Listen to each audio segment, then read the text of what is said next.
એમ division ન્યૂઝમાં આપનું સ્વાગત છે। માંગરોળ ખાતે માનધાતા ગ્રુપ દ્વારા ક્રિકેટ ટુર્નામેન્ટનું આયોજન કરવામાં આવ્યું, જેમાં માન્ય ધારાસભ્ય ભગવાનજીભાઈ કરગઠિયાના પુત્ર વિકાસભાઈ તેમજ માધાતા ગ્રુપ જૂનાગઢ જિલ્લા પ્રમુખ રામદેવભાઈ ચુડાસમા, માંગરોળ કોળી સમાજ પ્રમુખ ભગાભાઈ ભૂતિયા ભરડા, કેબલ માલિક રાકેશભાઈ ભરડા, સાપુર ગામના તાલુકા પંચાયત સદસ્ય કડવાભાઈ કરગઠિયા તેમજ માલદેવભાઈ ભાદરકા,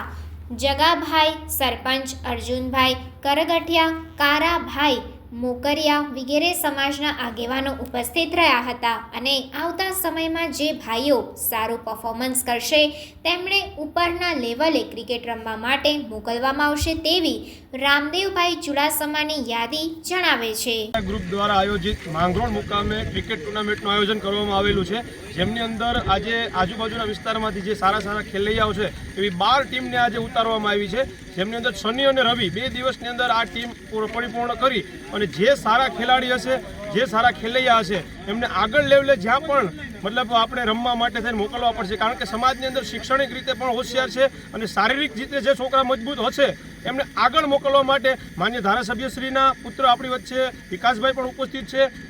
ભગાબાપા ભૂતિયા પટેલ માંગરોળના ઉપસ્થિત છે, રાકેશભાઈ છે, આપણે જગાભાઈ છે, પછી કડવાભાઈ છે, આ બધા સાથે મળી અને જે પણ સારો ખેલાડી હશે એને ઉપર સુધી પહોંચાડવામાં જેટલી મહેનત થાય એટલી બધી કરશું અને સમાજ જેમ બને એમ આગળ આવે, શૈક્ષણિક રીતે અને શારીરિક રીતે ક્રિકેટની અંદર પણ પોતાનું નામ રોશન કરે એમને લઈ અને આવું આયોજન આ મિલાપભાઈ અને એમનો આખો ગ્રુપ દ્વારા કરવામાં આવેલું છે, જેથી કરીને સમાજને ખૂબ આગળ વધારી શકીએ અને પ્રગતિ કરાવી શકીએ।